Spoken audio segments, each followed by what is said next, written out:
দিন দিন দেশের পরিস্থিতি যা হয়ে যাচ্ছে, কয়েকদিন আগেই যে মিটফোর্ডের এই ঘটনাটা, মানে কি বলবো, ভাষা হারিয়ে ফেলেছি। দেখে একদম কান্না চলে আসছিল। মানুষ মানুষকে কিভাবে এমন করে মারতে পারে আমার মাথায় আসে না। যাই হোক, মানে দেশ আগেও যেমন ছিল এখনও তেমনই আছে, সামনেও আরও মনে হয় খারাপ হবে। এসব দেখে আসলে সবার আগে মনে হয় যে বাচ্চা দুটোকে কি ঠিক মতো মানুষ করতে পারবো, নিরাপদে রাখতে পারবো। মাঝে মাঝে তো মনে হয় এমন একটা দেশে কেন জন্ম নিলাম, যেখানে কোনো নিরাপত্তা নাই। ঘরে বাইরে, স্কুল কলেজ, কোথাও কোনো নিরাপত্তা নেই। মানুষ দিন দিন যেন পশুর মতো হয়ে যাচ্ছে।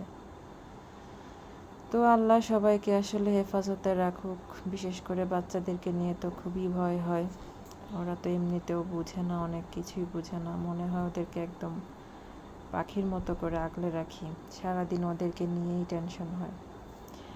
আসলে আমি না, হয়তো সব মায়াদেরই এরকম মনে হয়। তো যাই হোক, আজকে আমার শরীরটা খুবই খারাপ। কয়েকদিন যাবৎ এত গ্যাসের সমস্যা হচ্ছিল। তো গ্যাসের প্রবলেম এটা আমার অনেক আগে থেকেই।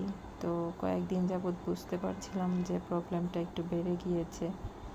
ঈদের পর থেকে তো খুব বেশি ঝাল মশলা এসবই খাওয়া হচ্ছে। আসলে আমি এসব খেতেই বেশি পছন্দ করি, মানে ঝাল স্পাইসি খাবার, মানে যত রকম যেই খাবারগুলো ডাক্তাররা খেতে নিষেধ করে সেই খাবারগুলোই আমার বেশি পছন্দ।